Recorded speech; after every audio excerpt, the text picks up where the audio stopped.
Catherine POV. Last week na ng bakasyon, pasok ka na this Monday. Bagot na sabi ko kay Arcus, nakatingin lang ako sa mga taong dumadaan dito sa tapat ng bahay namin. Kuminsan binibilang ko mga kotse na dumadaan sa tapat. Hay, malakas na bug ako. Nakakatamad na araw, Arcus. Ani ko sa kanya, pero tumingin lang siya sa akin at bumalik ulit sa kanyang binabasa. Nagbabasa siya ng isang English novel. Hindi ko alam ang title nun, pero wala akong gana magtanong sa kanya. Napatayo ako na makitang may naglalakong dirty ice cream. Kumaripas ako ng takbo paloob sa bahay namin na hindi nagpapaalam kay Arcus. Kumuha ko ng pera sa coin purse ko at lumabas na rin. Kuya Ice Cream, pabili po! Marahan na tawag ko sa kanya. Buti na lang naabutan ko pa siya. Huminto to sa tapat namin. Yung sa tinapay po kuya, 2 po. Tukoy ko roon sa tinapay na nabibili rin sa mga bakery. Masarap kasi yun, lalo na kung ice cream ang palaman. Nakatingin lang ako kung paano siya mag-scoop ng mga ice cream sa cart niya. May mango, cheese and ube flavor siya. Binigay niyang unang tinapay sa akin at inabot ko naman yun kay Arcus na abala pa rin sa pagbabasa niya. Kuya, mango and cheese lang po yung isa? Request sa sabi ko sa kanya at tumango naman siya sa sinabi ko. Binigay na rin niya yung huling binili ko. Nagbigay ako ng 50 pesos at sinuklian niya ako ng 10 pesos. Always ko nakikita si Kuya Ice Cream vendor dito sa subdivision, pero minsan lang ako nakakabili sa kanya. Masarap diba Arcus? Tanong ko sa kanya at tilantakan ko ng binili kong tinapay na may ice cream. Sumang-ayon to sa sinabi ko at bumalik na ulit sa pagbabasa. Boring? Nakatingin lang ako sa kanya habang nilalantakan tong pagkain ko. Nagbabasa si Arcus habang kumakain din. Gusto kong puntahan si Tinay pero nasa bakasyon siya ngayon kasama ang mga tita niya. Nasa dagat sila ngayon. Kaya heto ako, na-stuck kay Arcus pero may sariling mundo naman ang lalaking to. Arcus, tawag ko sa pangalan niya. Pakiramdam ko busy talaga siya ngayong araw, pero nagsinungaling lang siya para masamahan ako magmasid dito sa tapat ng bahay namin. Saglit lang siyang lumingon sa akin. Papasok na ako sa loob, uwi ka na rin at doon ka na magbasa sa room mo? Usal ko sa kanya. Are you sure? Tanong na sabi ni Arcus sa akin at tumango ako. I'll just come to you again tonight. Okay. Tipid na sabi ko sa kanya at tumayo na sa aking kinauupuan. Binuhat ko pabalik sa loob ng monoblock chairs at maging si Arcus ay binalik niya rin. Sige, mamaya na lang ulit. Pilit ng ngiting-ani ko sa kanya at tumiretso nang pumasok sa loob ng bahay. Gumawi muna ako sa kusina para uminom ng isang basong tubig. Kumain ako ng matamis eh. Pagkatapos nun, gumawi na ulit ako sa kwarto ko. Napaka-boring yung summer ko. Once lang kami pumunta sa beach, tapos ang KJ pa ni Arcus nun. Hanggang sa pampang lang niya ako pinapalangoy. Barak-araw kasi malunod ako. Kinuha ko ng aking phone sa side table at tinignan ng FB ni Tinay. Ang dami niyang my day. Lalo lang ako nainggit na makita ko yon. Nakita ko naka-green ang chat head niya, kaya pinindot ko ang video call para kahit sa screen lang, makaramdam kong nasa beach din ako, katulad niya. Tinay! Bungad na sabi ko sa kanya at malungkot na ngumiti.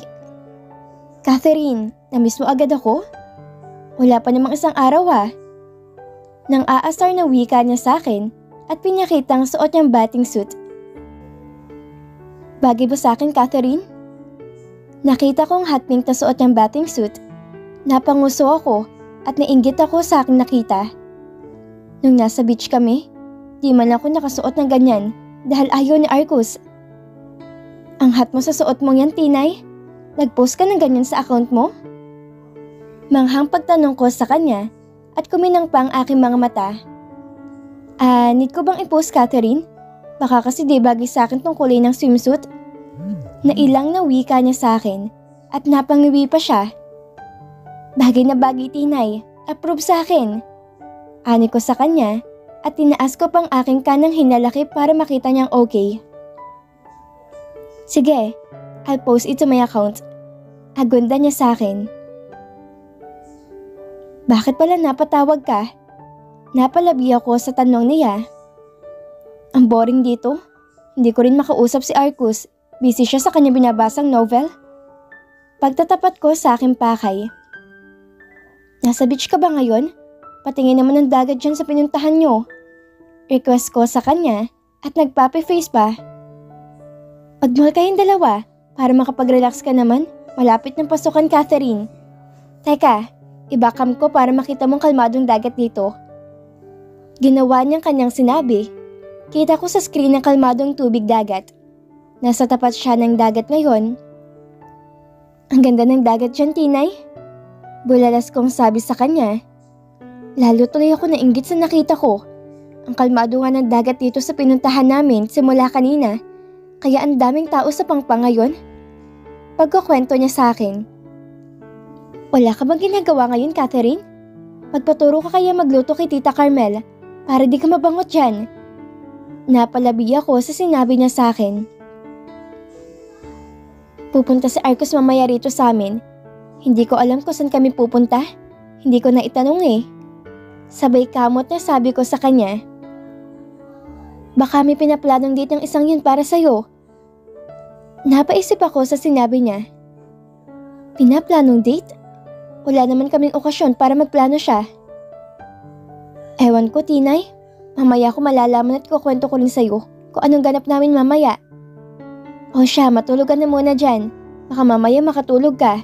Sayang naman ang gagawin plano ni Grumpy Arcus. Ani niya sa akin at tumawa niyang malakas. Lagi na lang niyang inaaway si Arcus ko.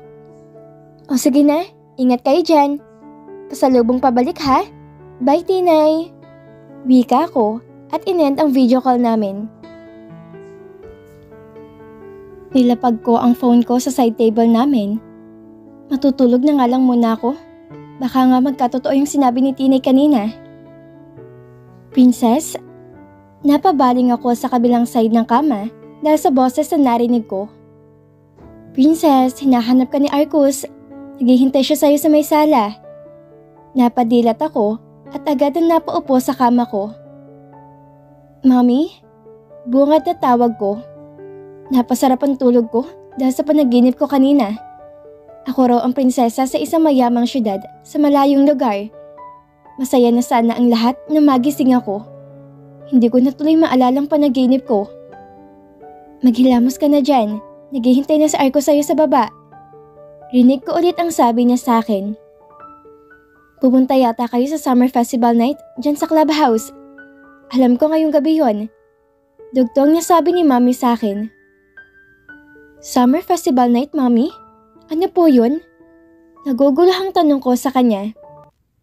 May ganun ba rito? Ba't ngayon ko lang nalaman? Magkakaroon ng party sa pagtatapos ng Summer, Princess. Ngayon lang din naisip yata ng mga homeowner association ng ganun pakulo rito. Sagot na wika niya sa akin at tinulak ako papasok sa banyo. O siya, wag na marami pang tanong. Mag-ayos ka na't kanina pa roon sa sala si Arcus, Princess. Wala na ako nagawa, kundi ang tumango sa kanyang sinabi. Sinarado ko ang pinto ng banyo at naghilamos na. Narinig ko ang pagsarado ng pinto sa room ko. Lumabas na siguro si Mami. Inamoy ko ang aking sarili. Di pa naman ako mabaho, kaya ayos lang siguro kung di pa ako magsha-shower, no? Kanina pa rin naghihintay sa misala si Arcus eh. Pinilisan ko ang aking pagkilos. Nag-toothbrush din ako para mabangong aking hininga at nagpalit ng komportableng damit. Gabi gaganapin yon, kaya nag-sweater na lang ako. Pagkatapos naman ng summer tag-ulan na ulit. Nilagyan ko ng clip ang aking buhok. Ito yung clip na binigay ni Arcus nung nasa elementary pa lang kami. Naitabi ko pa na makitang maayos ng aking suot, sa kanya ko bumaba sa sala para puntahan na si Arcus. Arcus! Tawag ko sa kanyang pangalan na makita siyang nakatulala sa may sofa. Nag-angat siya ng tingin sa akin at kumiti ng napakalaki. Wow! Parehas tayo ng nakasweater na black. Machi-machi tayong dalawa. Masayang usal ko at inundayan siya ng yakap. Did you save it yet, babe? It's been a while since I gave you this hair clip. Tura niya sa aking clip sa buhok. Hinawakan niya to at ngumiti. Tumango ako sa kanya. Ito yung unang regalo mo sa akin nung elementary days pa lang tayo. Kaya tinago ko talaga. Hinalikan niya ako sa aking noo. Thanks for hiding and taking of it, babe. Ang cheesy mo naman. Pambabara ko sa kanya. Tara na, Arcus. Pupunta pa tayo sa summer festival night. Enjoy na natin tong last week na vacation. Masayang wika ako sa kanya at hinila na siya palabas ng bahay. Pasok ka na next week. Sana nga lang mababait na magiging kablocks ko. Sa ngayon, i-enjoy ko muna ang huling summer ko kasama si Arcus. Wow! Fireworks! Bulalas kong usal kay Arcus at tinuro ang kalangitan na naging makulay na dahil sa mga fireworks. Pinaghandaan nila ang summer festival night. Napakistot ako nang yakapin ako ni Arcus na nasa likuran ko siya. I love you, Catherine Montano. So on to be Castillo. Mahinang sabi ni Arcus sa aking kaliwang tenga at humigpit lalo ang kanyang pagkakayakap sa akin. Hindi tayo maghihiwalay, pangako. Mapait na napangiti ako at sabay naming tiningnan ang mga makukulay na fireworks sa kalangitan. Sana, Arcus, kayanin ko. Catherine! Napalingon ako na may tumawag sa pangalan ko. Nakita ko si Tinay na masayang kumakabay sa amin. Hi, Tinay! Balik na bati ko sa kanya. Huminto ako para masabayan niya kami sa paglalakad. Nakasabay siya sa amin at naglalakad na kami palabas ng subdivision. Balak nga naming sumabay kay Kuya Raven, pero mamayang 10 ng umaga ang pasok niya. Mahuli kami para sa orientation ng mga first year, kaya nagpa siya kami mag-commute na lang ngayong first day. Bakit kasi may orientation pang nalalaman? Ang aga tuloy natin. Humihikab na pagtatanong ni Tinay sa akin. Tumingin ako sa kanya. Kailangan ng Tinay. Lahat naman siguro ng school may orientation na nagaganap. Katwiran ko sa kanya. Hay, pero sobrang aga naman nila. Di ba pwedeng mamayang hapon? Inaantok pa tuloy ako. Umiling ako sa kanya. Nanood ka na naman ng anime, no? Kaya late ka nakatulog kagabi. Kaya ngayon puyat ka. Ayan na naman siya, parang si Mami. Hoy Tinay, naririnig kita ha? Bulalas ko sa kanya. Maganda kasing pinanood ko, Catherine. Kaya di ko namalayan yung oras. Aniya sa akin at tumawa pa. Teka. Bakit ako lang yung pinapagalitan mo? Ayan din si Arcus sumumunga yung mga mata. Tura niya kay Arcus na siyang katabi ko sa aking kanan. Tiningnan ko ang aking katabi. Tama ngang sinabi ni Tinay. Namumungay ngang mga mata niya. Tinusok kong kaliwang pisngi niya. Matamlay na tumingin siya sa akin. Date ka rin nakatulog? Pagtatanong ko sa kanya at agad siyang tumango sa akin. Hingang malalim, Catherine. Maaga pa para mabwisit ka sa dalawang katabi ko ngayon. Bakit kasi ang kukulit nyo? Kagabi sinabi nyo sa akin na matutulog kayo dahil sa orientation ngayon, pero di pala kayo natulog agad. Pigil kong sabi sa kanila. Pinipilit kong hinaan ang boses ko dahil nasa public place kami. I wasn't sleepy last night, babe, so I just read first. Mahina ako na sagot sa akin ni Arcus, pero sinungitan ko lang siya. Bahala sila mamaya sa orientation. Hindi ko naman sila makaklase. Kapag nakatulog sila mamaya, di ko sasabihin sa kanila kung tungkol sa inyong pinag-usapan. May humintong jeep sa tapat kaya sumakay na kami. Napuno nga agad dahil sa mga estudyante. Pasukan na talaga. Hindi ko sila kinakausap para malaman nilang galit ako sa ginawa nila. Cold treatment ang binibigay ko sa kanila ngayon. Ramdam ko ang mga suyap nila sa akin. Hindi nila alam kung sinong unang kakausap sa akin. Kahit kausapin nila ako, di ako sasagot sa kanilang dalawa. Pumara kami sa tapat ng Carter's University. Kalahati ng sakay ng jeep ay mga estudyante rito kaya lumuwag na ang jeep pagkaalis. Catherine, irinig kong tawag sa akin ni Tinay, pero di ko siya pinansin. Diretso ako naglalakad papunta sa may indoor gym ng campus. Dito raw kasi gaganapin ng orientation, babe.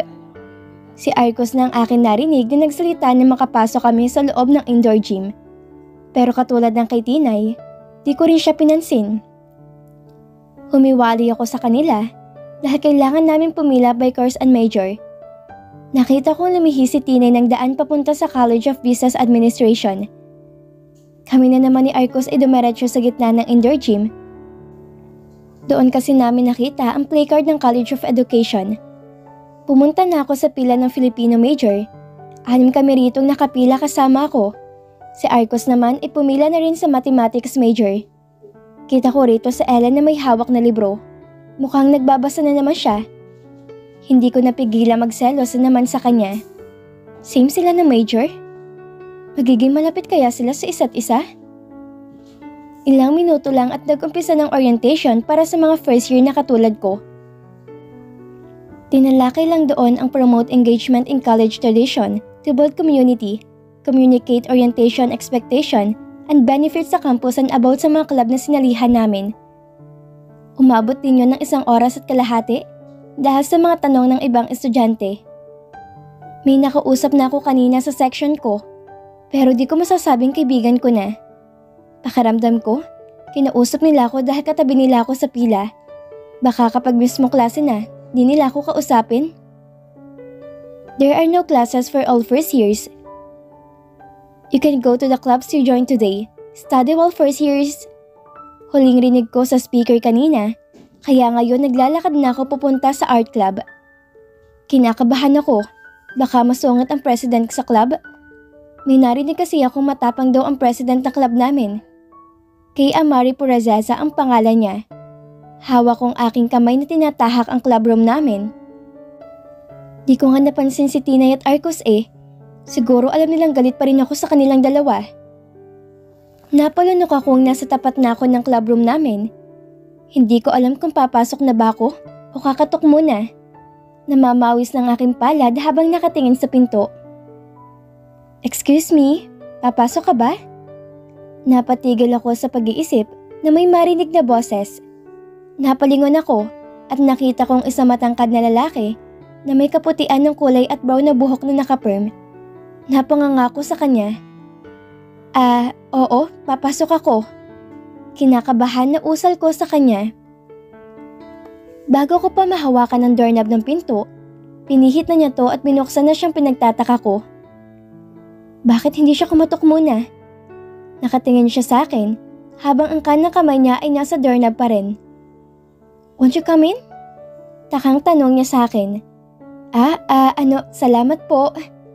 Ani ko sa kanya na nauutal at nakayokong pumasok sa loob ng clubroom. Nakakahiya. Unang araw pa lang may kahiyan na akong nagawa. Inangat ko ang aking tingin at natanaw kong ilang tao sa loob. Mukhang mga first year din ang mga to. Umupo ako sa pinakalikod ng clubroom. Kompleto ang gamit dito.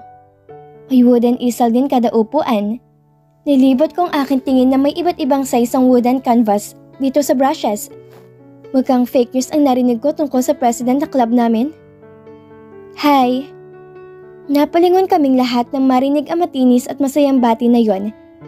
Nakita kong isang babae na may kahabaan ng buhok at isang lalaki na nakasalamin. Welcome to the art club. Magpapakilala muna ako ha. I'm Zapnaya Rosales, ang vice president ng art club. Pwede niyo akong tawagin Zap. At ito naman si Jordan, second year student. Pagpapakilala niya sa amin. Ang ganda niya. Mula pa lang ngayon ng president ng club natin na si Kayeka Kap. Pwede niyo siyang tawagin Kap para short sa name niya. Mahaba kasi yung name niya. Numisi siya sa akin at ginalaw niya ang kanang kamay niya sa tapat na mukha niya. Makikita niyo naman siya bukas after ng class niyo. Kung may break time kayo, pwede kayong pumunta rito o tumambay. Masayang dugtong na sabi niya sa amin. Nandoon pa rin sa boses niya ang pagiging masaya. Mukhang mababait silang lahat. Bukas din magpapakilalang iba pang member ng art club. May 4 pa tayong member sa second year, 3 sa third year at 2 kami sa fourth year ni Cap. Bali 4, 3, 3, 2 at... Tumigil siya sa pagsasalita at tiningnan kami sa baby nilang. 5 first year lahat tayo at 17 members ngayon ng art club. Marami ngayong taon, di tulad ng last year. Nawala ang ngiti niya nang sabihin niya yon. May nangyari kaya last year sa kanila? Anyway, pwede kayo mag-drawing anytime ha? Ilagay nyo lang dito ang logbook na mga ginagamit nyo para mabilang sa inventory. Anya sa amin at tinuro ang mahabang kulay blue na notebook. Tumango kami sa kanyang sinabi. May nagtaas ng kamay, isang babae na may maikling buhok na hanggang kanyang leeg. "Won't we introduce ourselves today?" She asked. Umiling si Sep sa tanong ng babae. Ay, hindi muna. Bukas na lang din yon. Kasi ang sinabi sa Texicap bukas lahat kayo magpapakilala. Tumango ulit kami sa kanya. Magte-text naman si Cap sa mga phone number na iniwan nyo. Nung nagsulat kayo sa registration, kung anong oras ang art club natin bukas. Kaya stay tuned lang kayo. Ngiting sabi niya sa amin at umupo siya roon sa unahan. Wala na kaming nagawa. Tumayo ako tiningnan ang buong sulok ng art club. Gusto ko man magpinta ngayon, baka iba lang ang madrawing ko. Nakita niyong lalaking nakasabay kong pumasok? Kumuha siya ng small canvas, oil pastel at 5 pencil. Nakasunod lamang ako sa kanyang galaw. Bumalik siya sa kanyang inuupuan at naging busy na ang kanyang daliri. Sa buong oras ng pag-i-stay ko sa art club, nakatingin lang ako sa kanya. Pinalabas na rin kami ni Vice President Zep dahil ilalak na raw niya ang club roon at bumalik na lang kami bukas. Pwede na raw kasi umuwi ang mga first year except sa mga higher year na. Nasa unahan ako, naglalakad yung lalaki at gano'n na lang ang gulat ko nang marinig ang pagtawag sa kanya. Griffin, tara na! Tawag sa kanya at tumakbo to papalapit sa lalaking tumawag sa kanya. Holy mine! Siya yung crush ni Tinay? Bulalas kong sabi sa aking sarili. At dito na po nagtatapos ang part 7 ng ating kwento. Muli niyo po akong samahan sa mga susunod pang kabanata na ibabahagi ko sa inyo. Maraming salamat po at ingat po tayong lahat.